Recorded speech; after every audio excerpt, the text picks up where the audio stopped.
A nutricionista Priscila Vanessa, em 2016, aponta que existem fragilidades na perícia do caso.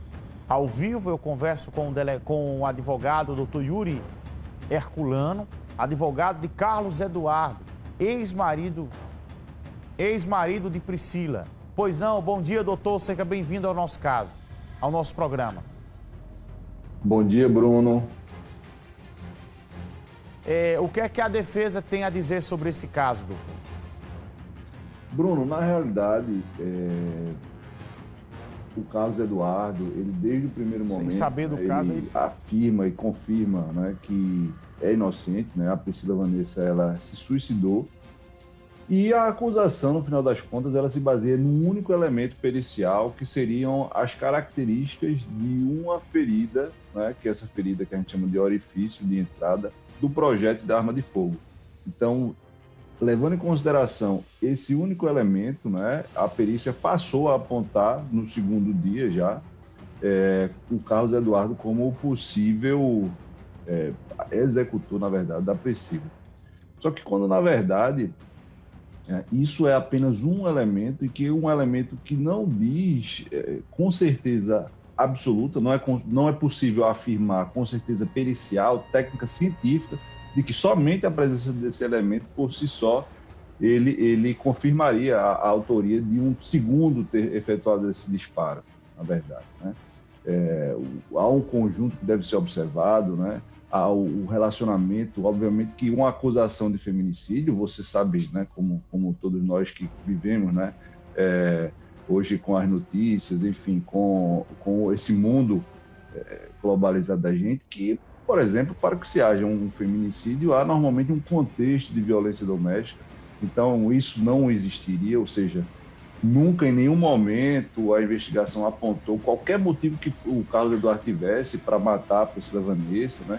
Então, há um equívoco, né? Inclusive, vários laudos periciais foram produzidos, eles divergem entre si, né? Você tem um laudo do local do crime que aponta uma característica de uma lesão encontrada na Priscila, e aí você tem um laudo tanatoscópico produzido no IML que aponta uma característica completamente distinta, né?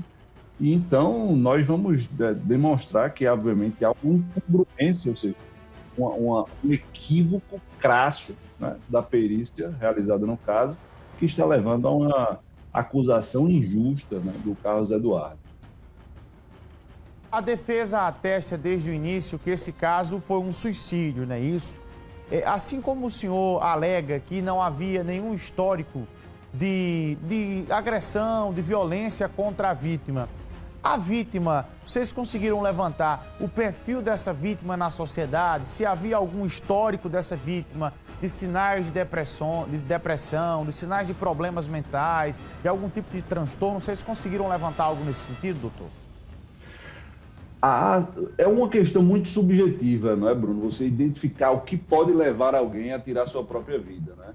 Então, isso é um trabalho muito árduo, onde nós levantamos algumas hipóteses, né? Nós levantamos, assim, a pessoa, por exemplo, ela sofria com endometriose, ela tinha um desejo de ser mãe, ela estava muito frustrada com relação a esse ponto da vida dela.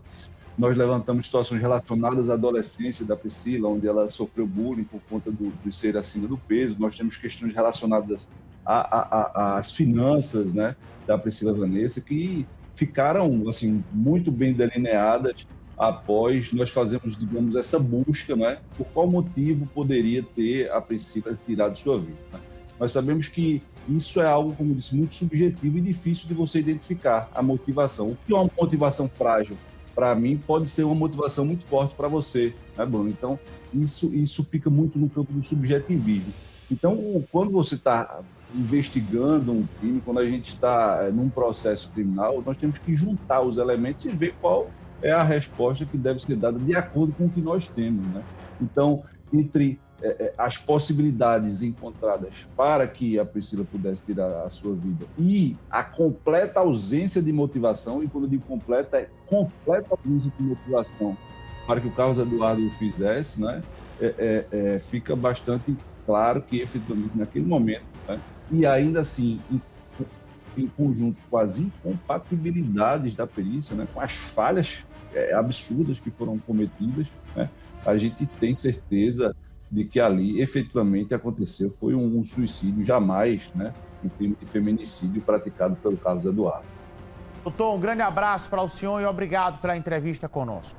Eu que agradeço, Bruno, estou sempre à disposição. Forte abraço. Um grande abraço. Vamos direto à central de